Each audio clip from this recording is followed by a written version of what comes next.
Do you remember Joyce McAfee? Joyce? Ed's wife and his son? Ladies and gentlemen, every attention please. We're about to begin the services for Gary on behalf of his family. Thank you for your attendance and support.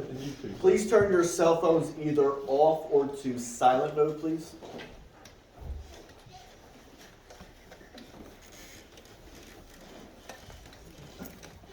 The United States Air Force will be performing their military honors, followed by Deacon Casa will be officiating the services.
Please stand by for military honors.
States, United States Air Force, and a grateful nation.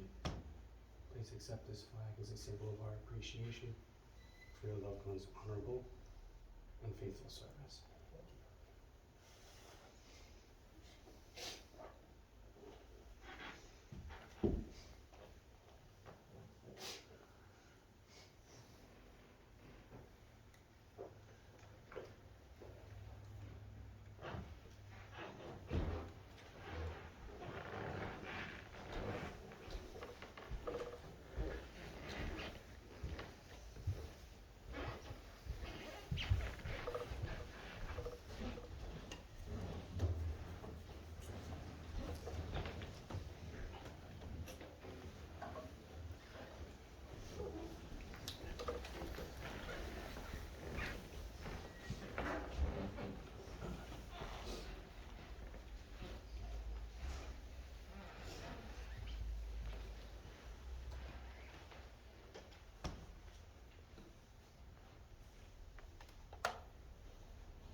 Good afternoon to everyone. Welcome to the services we'll be doing for Gary. And in this service here, I did not know Gary, so I can't make things up. That would be kind of absurd and insulting. So what I have to offer to you today might be helpful. Hopefully you'll take home what I have to say. And it may resonate with you over time, especially during this time for immediate family, to make your adjustment without him there with you physically. And I mean that physically because spiritually he'll be with you from here on in, never ending. And so my prayers are with you, each of you, and my deepest condolences. We'll give Gary a good send-off, and I trust that to be so. Okay, so let's begin our prayer. May God of hope give you the fullness of peace, and may the Lord of life always be with you. My brothers and sisters, we believe that all the ties of friendship and affection, which knit us as one throughout our lives, is unraveled with death. Confident God always remembers the good that we have done and forgives our sins, let's pray God to ask to gather Gary to himself. Lord, the death of our brother recalls our human condition and the brevity of our lives on earth. But for those who believe in your love, death is not the end. It doesn't destroy the bonds that you forge in our lives.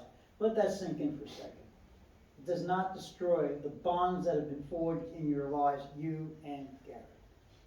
That's good news. We share the faith of your son's disciples, and we ask for your blessing upon this moment, and we ask this in your name. Amen. Amen. One reading I have for you is not a scriptural reading, sort of, okay? It's sort of a rewrite, and I find it really a helpful one as we look at Gary, look to celebrate his life here on earth, and on the love that he leaves behind in all of you. And this comes from the theologian Poinsett Church, and he says this, and you'll recognize it because it comes from the Beatitudes. It's kind of a rewrite, and so he says it this way. Blessed are the poor in spirit, for they know the unenterable beauty of all simple things. Blessed are those who mourn, for they have dared to risk their hearts by giving their love. Blessed are the meek, for the gentle earth shall embrace them and hallow them as its own. Blessed are those who hunger for the thirst for righteousness, for they shall know the taste of noble thoughts and deeds. Blessed are the merciful, for in return theirs is the gift of giving. Blessed are the pure in heart, for they shall be at one with themselves and in the universe. Blessed are the peacemakers, for theirs is a kinship with everything that is holy. Blessed are those who are persecuted for righteousness' sake, for the truth will set them free.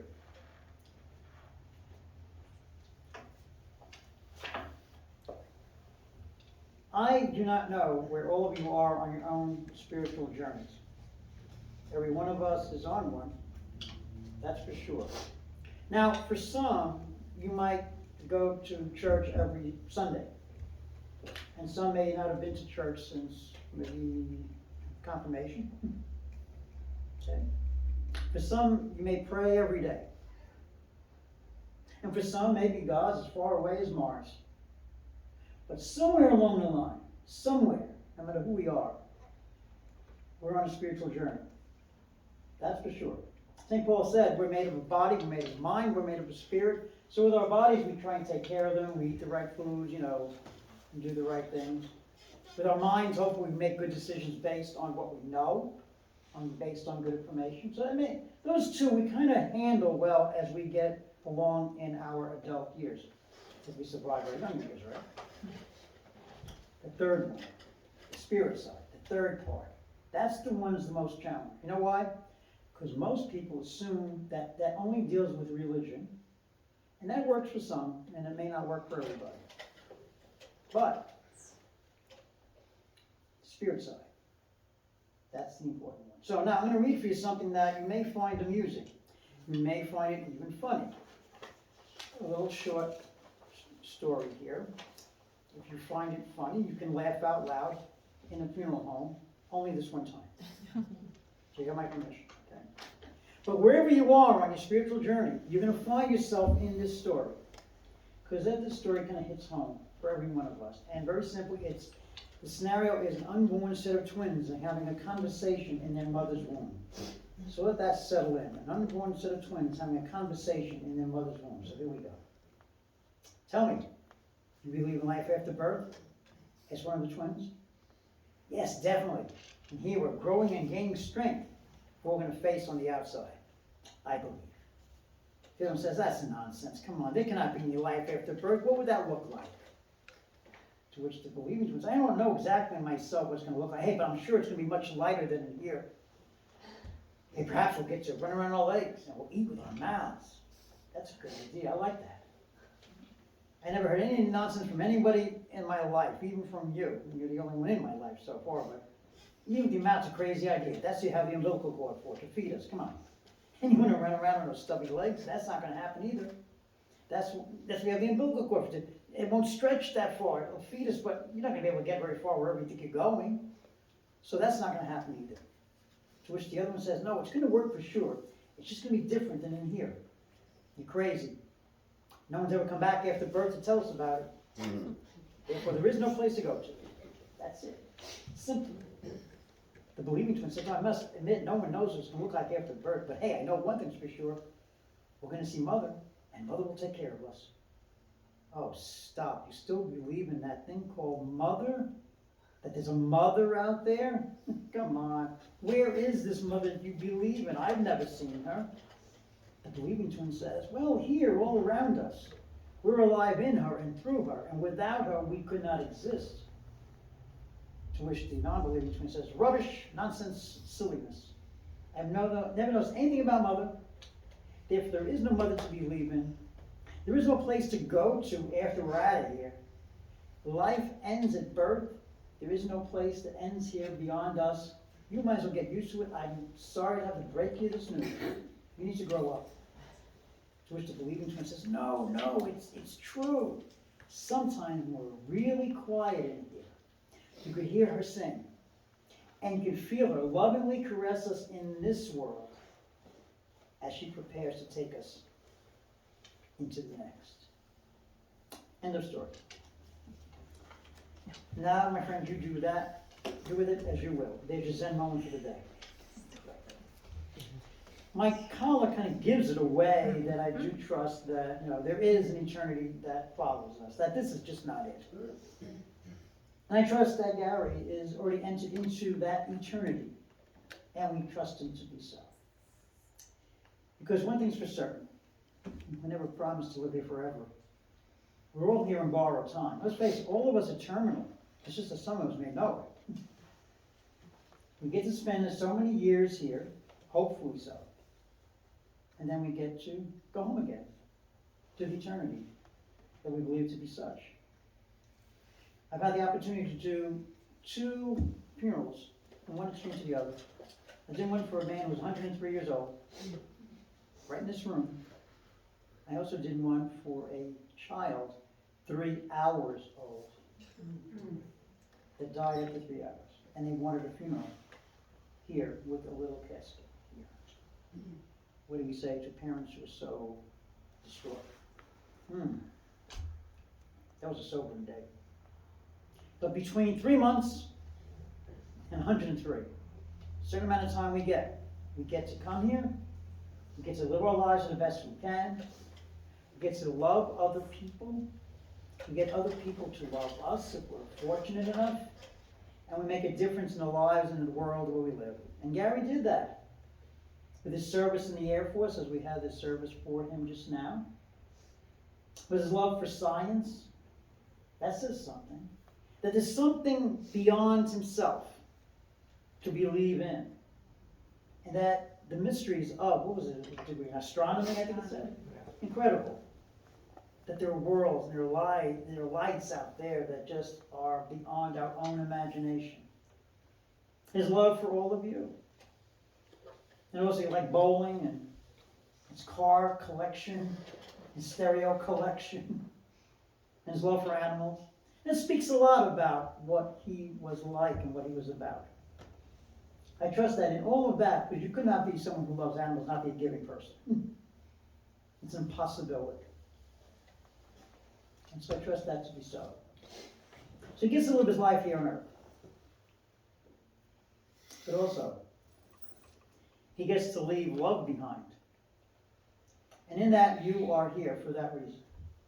Because if it wasn't for that, then you wouldn't be here. Why would you go to a funeral for someone who was loathsome? So you're here for that purpose. Now, there's a difficulty though, and that is this. You want him back again. That's undeniable. You want him back for a little bit longer, however that length of time is. When my mother-in-law was on her deathbed, I remember my brother-in-law saying to me outside the hospital, and she was in the hospital for the last 3 days, not in good shape at all. I mean, 3 months, not in good shape. And she was in her 80s, so it wasn't like she was a young woman in that regard, right? And she was pretty healthy up until then. And he said to me, he said, you know, Jim, if we can only have Mom back for 1 day, you know, that wish that all of us would have, right, for someone, 1 day. So I said, Vinny, which 1 day would you want to have Mom back for? Would you want to have Mom back, the Mom we've had for the last 3 months? This hasn't been good. Would you want the Mom back that when we had her 60th birthday party? Younger, all of her friends were still around, they all came, and she was shocked by the surprise. And she enjoyed herself. Would you want that Mom back? Or would you want the Mom back that she was there with your milk and cookies when you were 8 or 9 years old? Every day. Would you want that Mom back? I says, Vinny, you can have all those moms back to the power of your memory. Rabbi Abraham Heschel said better than I could. Someone asked him once, says, Rabbi, what's the holiest thing that any of us can do? And Rabbi says, because everybody's assuming that the rabbi's going to say, read the scriptures more, pray more, study more, sacrifice, usual religious stuff, right? He says, the most important thing that we can do is to remember. To remember. He says, because then the sweetness of life comes back again and again and again and again. And you get to live it over again. So, what I'm going to do is give you 3 words that you need to work with over these next few weeks and months. Because it's going to be difficult coming into November now. And then you got Christmas and all of that stuff there. And that just brings all of this into a pressure cooker. I know I've lost 6 family members, key family members, important ones in the month of November over the years. And I know what that's like. Difficult. So I'm going to give you 3 words that could be helpful in all of this entire process. First word. And they're all ancient. First word is hira. Hira. It's the native Welsh language, and it simply means to be homesick. Hira. But not really. It's not homesick like, you know, when you were 8 or 9 years old and you spent overnight for the first time in someone else's house and you couldn't wait to go home again. You were at camp for the first time and you had that itches, you want to get home. That's homesick. Yeah, this is not that. What the Welsh mean by hira is a pain that you have that's internal, that's causing a disruption in the system, that you ache, you physically ache with this. There's a loss that you can't explain, that you know it's there because he's not here with you. And that pain is resonant, and you wish it would go away, and all the Tums in the world ain't going to take it away. It's there, and it causes you the grief, and that's what grief is. Here on steroids. Homelessness on steroids. But I'm not going to leave you there. Don't worry. I wouldn't do that to you. Second important ancient word, zakar, Hebrew word. And what this means is to remember, as we mentioned before, what the rabbi said, to remember. Zakar doesn't mean just to remember, though. It doesn't mean just to, oh, I remember what I had for lunch today or something. No, it's not that. What zakar means is to be present to the memory as if the memory were alive today. What do we mean by that? We have a stack of pictures over here of you and Gary. And if we looked at all of those pictures, taken of you and him, you could actually remember when those moments of that picture was taken. The celebrations of anniversaries or birthdays or graduation, whatever they might be. And you can remember them as if they were yesterday. And you could actually put yourself into the picture once again, even though that picture might be 40 years old again. And somewhere there you find a power that just is a blessing in the heart. In fact, you know something? I brought one with me today too. I came prepared. How about that? This one is from 60 years ago. Okay? And it's a picture of me taken on my first Holy Communion with Mom and Dad. Mom and Dad are long gone now. Okay? I'm the only one left. I can take you back to the very spot where that picture was taken today, 62 years later. And I'm wearing that blue suit that Dad went around to about 4 different stores to get me the right suit, because Dad was like Cary Grant. He had to make sure I got the right suit. A suit that I wore just about 4 times in my life, because I grew it within 6 months of this. And I couldn't wait to get it off because I want to get home and count the envelopes. And I had my priorities. So I'm not dumb. This is a business here, okay? So I got the communion good. Now where's the envelopes? Okay. So, but I can go back into this picture and relive it once again. I often do. I just happen to have it here. You could do the same thing with the pictures of you and Gary. Zakar, to remember on a deep level. So how are we aware of that? It can go in our minds and then we forget it. But you know something? There's something, and this is what I mean by the power of spirit, that triggers something that becomes important. And that is this, the third word. The word is kiting, and it's Scottish. And what this word means is to be present to someone else, even though they're not there with you physically. Now, what do you mean by that? How can you be present to someone else if they're not there? No, you can't. Be present to someone else, even though they're not there with you physically. This is the power of spirit. I'm going to use a few examples from my own life. They're not going to mean anything to you, but they're just merely examples that you may want to focus on, okay, for your life and Gary. And that first one I have is this one. It's about my uncle Frank. Uncle Frank was my father's youngest brother. My dad died almost 40 years ago, next month, November. And Uncle Frank was his youngest brother. He lived alone upstate New York in an assisted living facility. He had been a widower himself for probably some 12, 13 years or so. And he was in his 80s. And so I used to call him up throughout the year, make sure he's okay, how you doing, Uncle Frank, and so on. He was the last of the uncles to die. You know, once he died, that was the last one of the aunts and uncles on that level. Now the cousins were in charge, and it's been lousy ever since. Hasn't been the same again. So I used to call him up every now and then, and one night he said something really odd to me. He said, "Don't forget, Jim, 823. So I said, "What's that, Uncle Frank?" He said, "Your father's number." I said, "My father had a number?"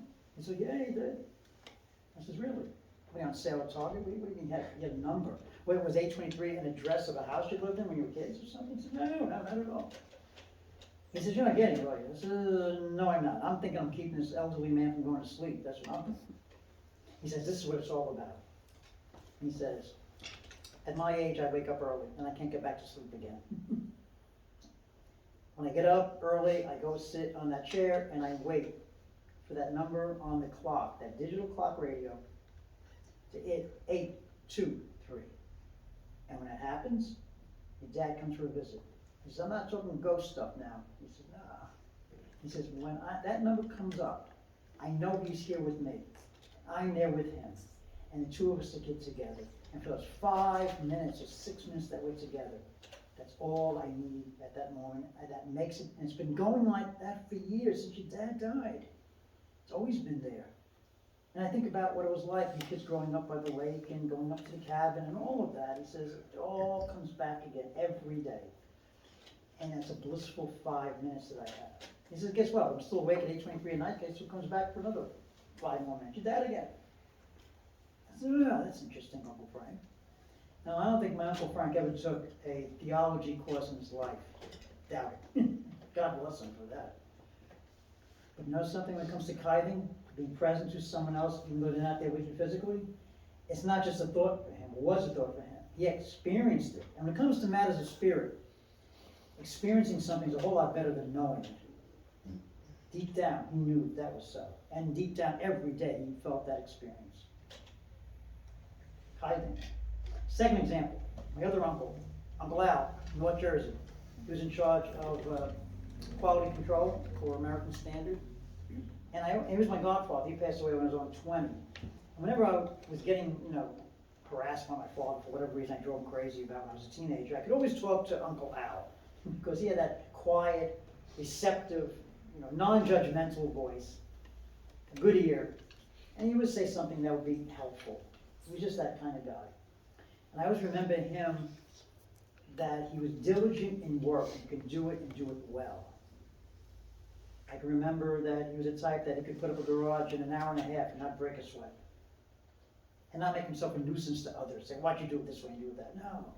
He was just that calm kind of individual that you like to be around.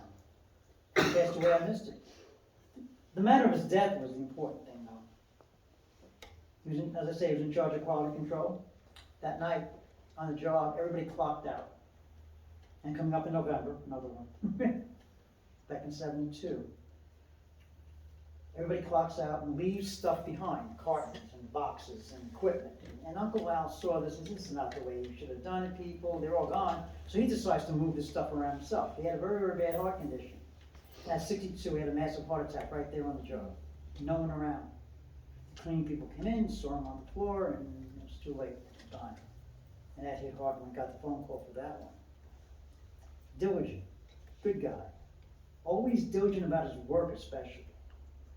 Prideful about it in many ways, but not being annoying about it. So much so he always did that on his job. So now every time I go into a public restroom, I see American Standard right there on the facility. Guess who comes for a visit with me? Uncle Al. I'm with him, he's with me. We're having a good old time. I might be smiling to myself sometimes. People walk into the restroom, see me smiling, they walk out. I want to be around someone smiling in the restroom, that's for sure. So if you want privacy, just do that, and you'll get your privacy. 823. American Standard. Just bullet points to trigger memories. Another one was my wife's Aunt Jenny. She was my mother-in-law's older sister. And she was someone who was really interesting. She lived about 4 or 5 miles away from where we lived, and she used to always come over to my mother-in-law's house for dinner. And I know because I was a chauffeur. I used to go pick up Aunt Jenny and take her there and take her home. So we had a lot of nice chit-chats along the way to make sure she was a baby. She was a woman in her 80s also. And when she got there at the table for the Sunday dinner, she would hold court. Because whatever was going on in the world, she knew we were ready. And she'd make sure you knew we were ready. And she would go pontificating on all of this stuff. But there came a time in the meal when the seriousness had to end. And she folded a napkin over about 1,000 times. And then she would say this. And that's that. That meant the serious part of dinner is finished. Get the cannolis, get the coffee. Let's have some fun. I think that when she would say that's that was her sign-off line. Just like Walter Cronkite had. In fact, I think she wrote Walter Cronkite's scripts before he ever got them. That's how much she knew about what was going on at that time. There's no cable TV, but she was cable TV herself. There's not a time I'm at a restaurant now when I see somebody at a table over here or a table over there that's unfolding a napkin or folding it or whatever, that I don't think of her. It just triggers the memory. You ever go to a wedding, and get up and dance, and you come back and your napkin's folded so perfectly? They must have some Gestapo out there watching us through some mirror window or so, saying, table 6, 8 people up, and you come back and they're all folded. What are they doing? They're watching us. And when I come back to the table and I have that napkin folded so perfect, I say to my wife, see, Aunt Jenny's still with us. She's here, and she's with us. As I say, 23, American Standard, napkins, they're not important. They're just merely those things that get us to space to experience kindness, to be present to someone else, even though they're not there with you physically. There's going to be moments coming over these next few weeks and months when you're going to remember Gary, and something's going to happen.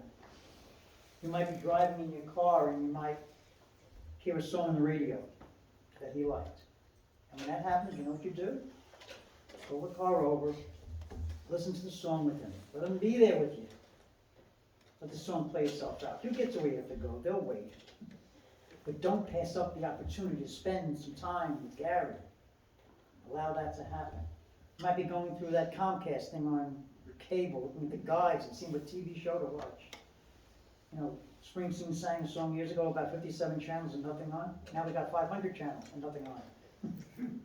But you might be going through that remote, and then all of a sudden you see something on the screen that says, Gary liked that show. I'm going to watch it with him. Put it on. And allow yourself to spend some time with him in the quiet of the room. And it may not be your favorite show, but allow that time to happen. You might be driving down the road and see a diner that you like to eat at. But you're in a rush, you gotta get somewhere. You know what, you go over in the diner, not in the diner, but over in the parking lot. And just think of him, allow the memory to come alive again. That becomes key. By doing that, you sustain the relationship that you have. Death ends of life ain't going to end the relationship. That relationship is going on forever. And these moments become precious. Don't let them, we're all busy. Don't let those moments pass you by though. Be awake, be aware, show up. Because you know what? He now is available. He's no longer bound by space or time or anything like that. He becomes pure spirit. His availability is every day, at every second of every day. He is going to be quicker to you than the blinking of your own eye. He's going to be deeper to you than your next breath. He's going to be available. The question becomes, are you going to be available too? And allow the preciousness of it to happen. Hiding, being present to someone else, even though they're not there with you physically.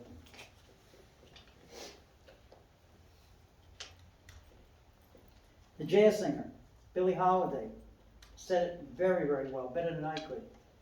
In her song, I'll Be Seeing You, she hits on all of these little pieces that trigger these kinds of moments of hiding. When she sang this, she says, now I'm not going to sing it for you, but I'll clear the room. I know my limitations. But I'll give you these words that she says. I'll be seeing you in all the old familiar places that this heart of mine embraces all day and through. In that small cafe, the park across the way, the children's carousel, the chestnut tree, the wishing well. I'll be seeing you in every lovely summer's day.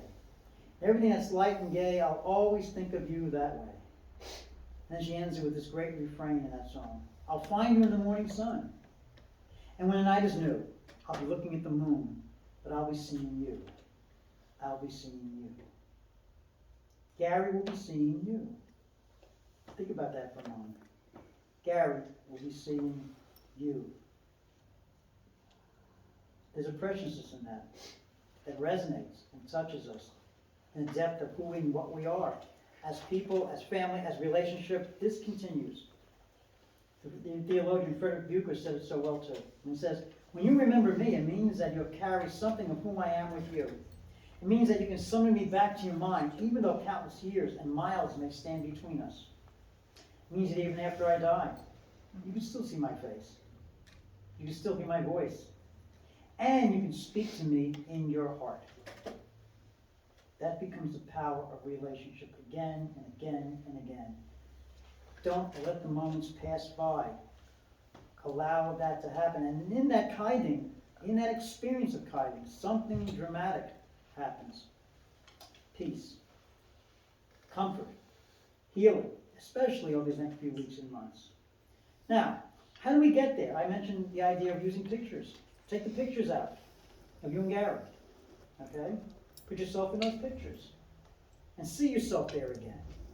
It's calming. It's effective. Other forms, he's a tinkerer. He must have tinkered a lot of different things. Okay? Made things with his hands. Does he have a lot of stuff? Okay. He got a lot of stuff. Someone said, we've got a lot of stuff in our house too. He said, throw all the stuff away eventually because your kids are going to want to throw it away anyway. That becomes important. When my mother-in-law passed away, she had on the shelf a little figurine of Charlie Chaplin because she liked Charlie Chaplin. Okay, and it sat up there on the shelf in the living room. Someone saw the Charlie Chaplin figurine and thought my mother-in-law liked clowns. So when they went on vacation, they bought her another little clown. And so they said, yeah, I got this for you on vacation, from vacation. So she said, oh, that's nice. So she puts them on the shelf next to Charlie. Someone else saw the two of them up there sometime later and said, ooh, I'm going to get Rose one of those clowns.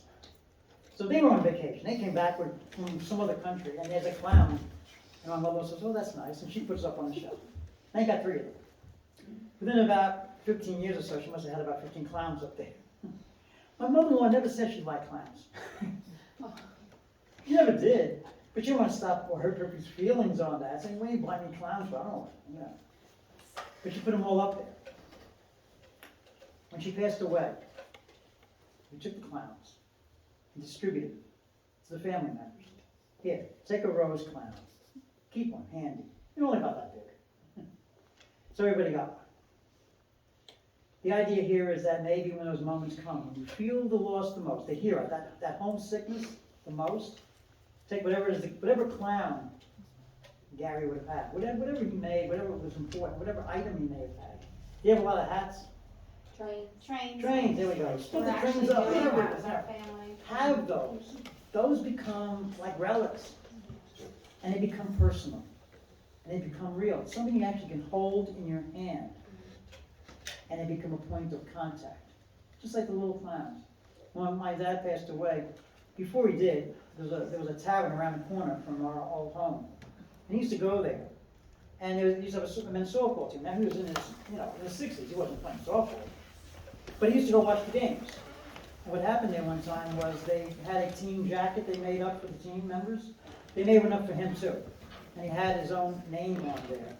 And so he had this jacket. My dad never really cared for the jacket that much, but they were a gift that was given to him from them. And he appreciated their being nice to him.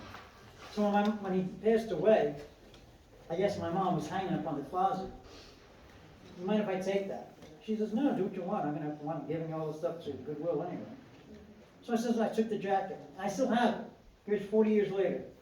It hangs downstairs in the closet. And sometimes I may want to just put it on, just to feel him being around me.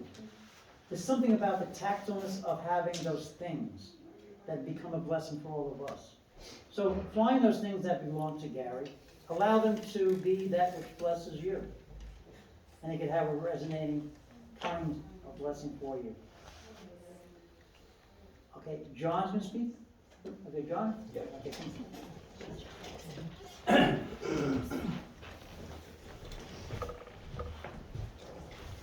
Hi, I'm John. I'm the little brother. Gary's the best big brother a little brother could have. So to follow on the Reverend's points, I'll give you some of my bullet points. So one of those is Oreo cookies.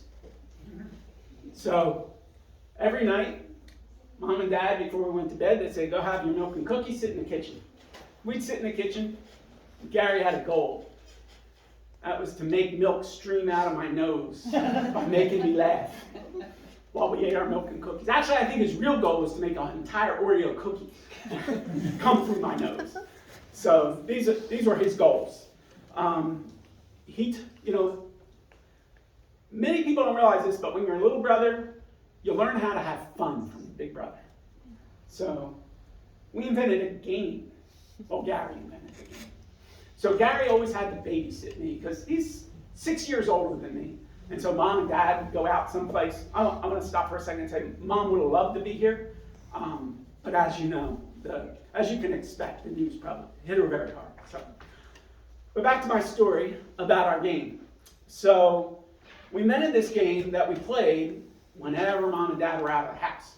Because, well, as the story ends, they didn't really like this game. So our house on Oak Avenue had a long kitchen and a long living room. At one end of the living room was a television set.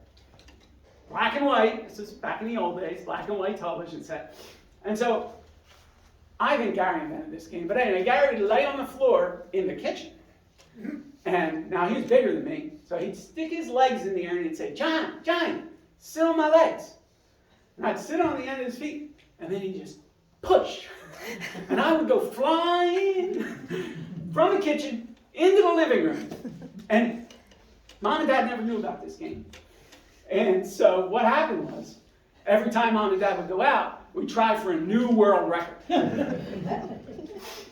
So we hit our new world record, but in getting that new world record, that was the last time we played the game because Mom and Dad found out about it. Because as I went flying through the living room from the kitchen, I hit the television. Now, fortunately, I didn't break the picture tube, but like the handles and stuff. So Mom and Dad come home and they're like, what happened to the television set?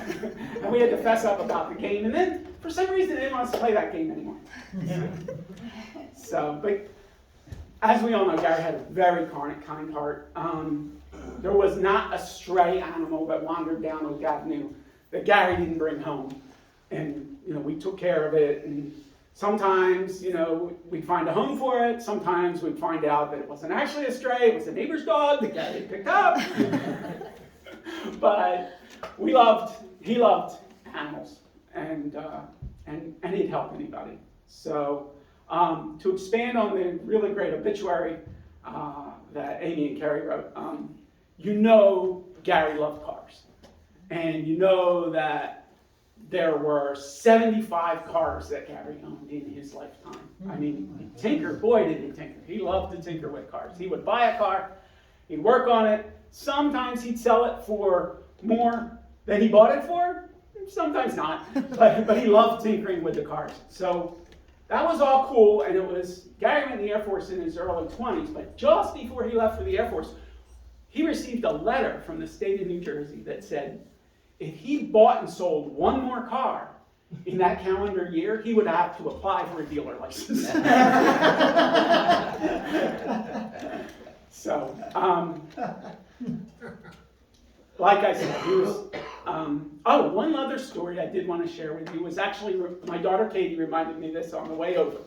And he loved slot cars and trains, and I had completely forgotten about this until Katie reminded me. One day, Gary shows up, and I don't remember what holiday it was. I don't know. He shows up and he pulls out of the car this giant plywood platform with a slot car race set on it. And that with one of those green AstroTurf felts. And he just decided, my daughters, Katie and Allie, they were, I guess, 10, 11. Yeah. They needed that, and they loved playing with that on the front porch. Well, there's 3 more at the house if anybody It was awesome. It was awesome. So he really was the best big brother that a little brother could have. And I just wanted to share those really, the things, like, I knew him first.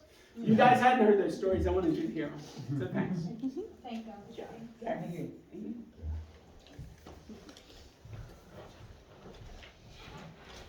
Yeah, we all know he was the kindest person you could ever have in your life, I do have a funny story from when I was a teenager. We were hanging out at the house at the trailer we lived at, and we would spray peace signs and anarchy signs on our shirts. And then we'd light them on fire, because, it would just look cool for a second. So I had this long blonde hair. And I sprayed a peace sign on my shirt, and I was like, hey, check it out, and I tried to blow it out, and it just blew up. Singed my hair, my eyebrows were gone, I had burn marks on my chest. And my dad worked nights, so he comes home that night, and he comes in the room, he's like, so you had a little accident, huh? And, yeah. But, you know, my point is, he never got mad. He never yelled at you, he never got mad at anything you did. He always forgave you, and he was always there if you needed someone to talk to. I'm gonna miss him, and I have his car, and I'm gonna fix that car up. It's gonna be like it was brand new, and every time I drive it, I'm gonna think about my dad. So, And Amy's got his other car. and Amy has his other car, so. But, thank you all for coming out today, it means a lot to me.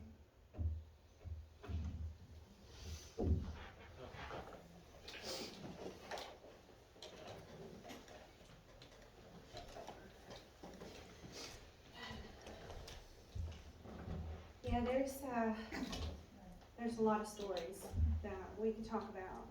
But coming off of what Gary said, it really didn't matter what we did. The crazy things, the wild parties, doing dangerous things. He never got mad.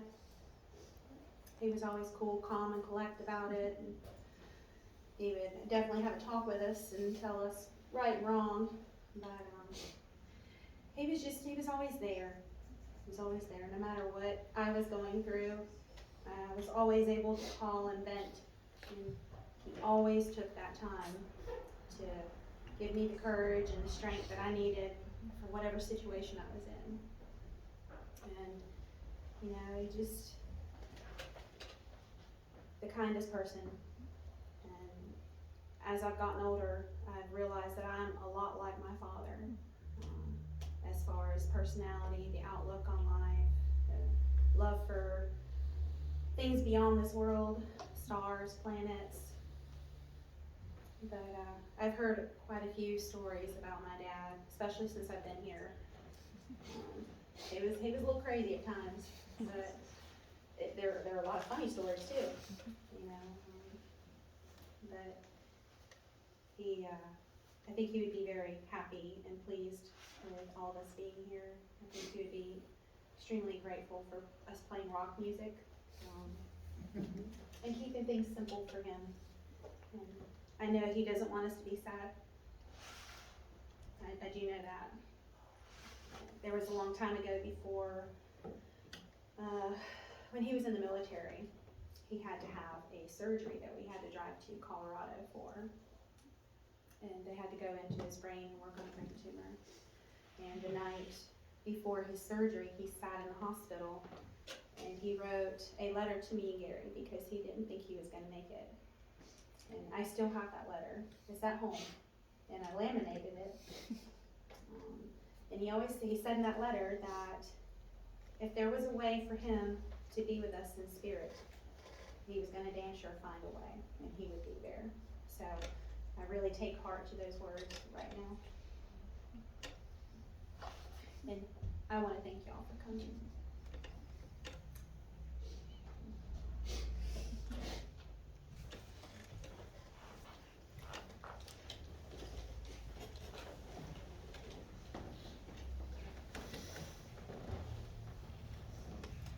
And thank you for sharing those. As I mentioned earlier, I did not know Gary, so hearing stories shared, boosting you up, game at home and Rocket ride. Rocket ride. rocket ride. Those are the kind of things that helps me, because as I said, if we're no longer bound by space or time, that means I still can have a friend, right? So Gary becomes my new friend. Maybe someday he'll boost me. Be ready to have a really long life. There you go. I'll watch out for the TV show. Yeah, it's a big guy. So thank you for sharing those things. As I always say, the loss of a loved one, we never get over, number one, okay? But you can get through it. Big difference, okay? The best way to get through it is not to get through it alone. Walking down the road of grief is a very, very difficult and sad place to be, especially as these holidays now come up. Those moments will be there, and those anguishing moments will be there. The hero is going to come in a big way, okay? So those are moments that we depend on each other. So for extended family and friends, when you think of the immediate family, think of them over these next few weeks and months. And you know what? What's good to do? Give them a call. Don't text, please. You're hitting the same numbers on the phone. Human to human, voice to voice. Oh, what a concept. Whoa, that's so. He hated texting anyway. There you go. So call them up and say, listen, how are you doing? You're all going to say, I'm doing fine. Everybody says that. But when you do call, share your Gary story. That only you know what it is. Share that story. And sometimes that would be a 1 minute or 2 minute conversation on the phone. It may turn out to be a whole half hour, 40 minutes as you talk to them.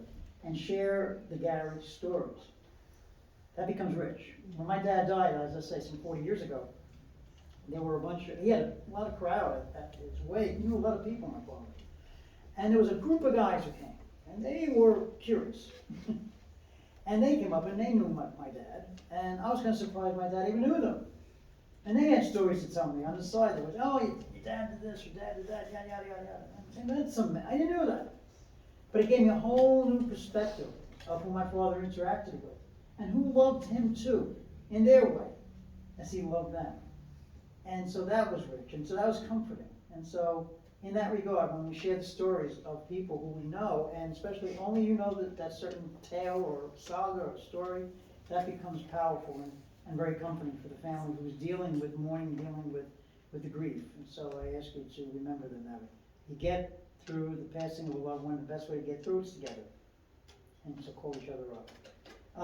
I'd like to, before we go into our closing blessing, I'd like to offer you something that comes from the Jewish tradition of a reflection, and we'll offer it for Gary now. You know, one of the things that we come into, this is October, what, 29th?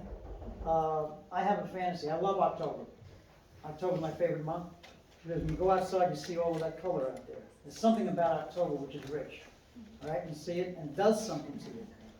And you don't get any other time of the year. And when I take a look at that, I say, you know, I wish, as I look at the calendar, you know, October 28th, October 29th, October 30th, October 31st, October 32nd, October 33rd. You get the idea? Yeah. Well, the leaves will come down. They come down. It's above my pay grade to leave them up there. I have to flip the calendar. November has to happen. Even though we may want to hold on to October. We may want to hold on to Gary. But at times, we have to release. And that becomes the most powerful part of our grief, is the releasing. Because in the releasing, we get comforted back. We don't lose anything.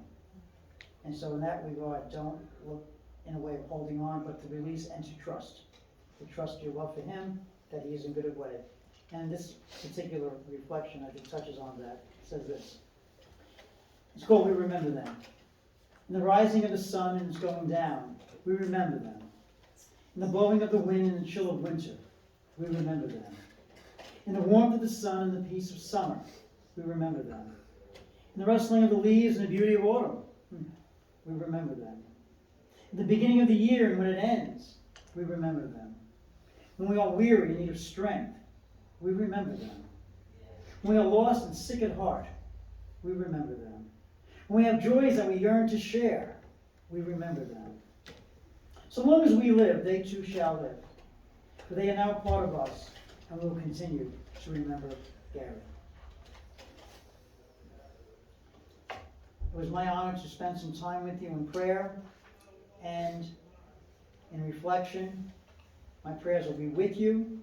I always like to keep a small little spiral notebook of the names of the families when I do my morning prayer time, and so you guys will be lifted up to be comforted, and to find healing in such thing.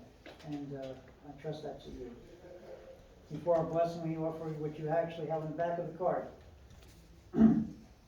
Afterglow. I like the memory of me to be a happy one. I like to leave an afterglow of smiles when day is done. I'd like to leave an echo whispering softly down the ways of happy times and laughing times, excuse me, and bright and sunny days.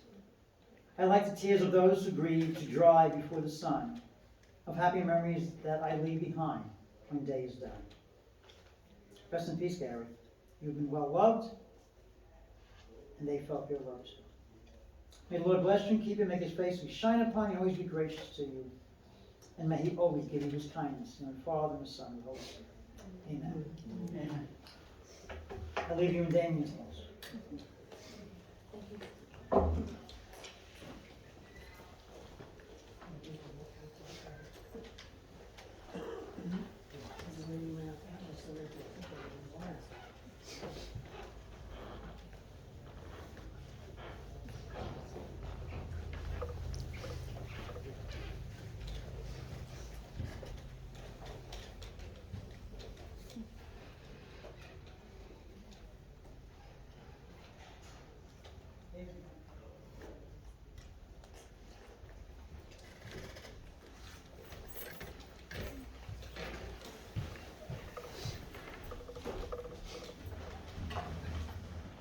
Ladies and gentlemen, this does conclude Gary's services on behalf of his family. Thank you for your attendance and support. At this time, I'm going to invite everyone forward, so we'll start with this side of the room. Come forward, pay your respects to the family, and go directly to your vehicles. Thank you.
We went that way. He was actually a lucky one. The luck was he didn't don't look at it that way. Oh, it was terrible. I can understand that. Yeah. So how have you been? Are you still in the house? Yeah, I got 20 cats. 20 cats? Yeah. My mom was a grower,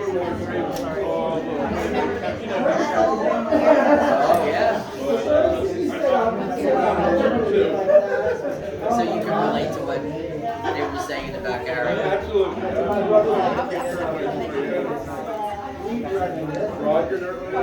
Yeah, they're doing well. Roger and Susie are away, or they would be here.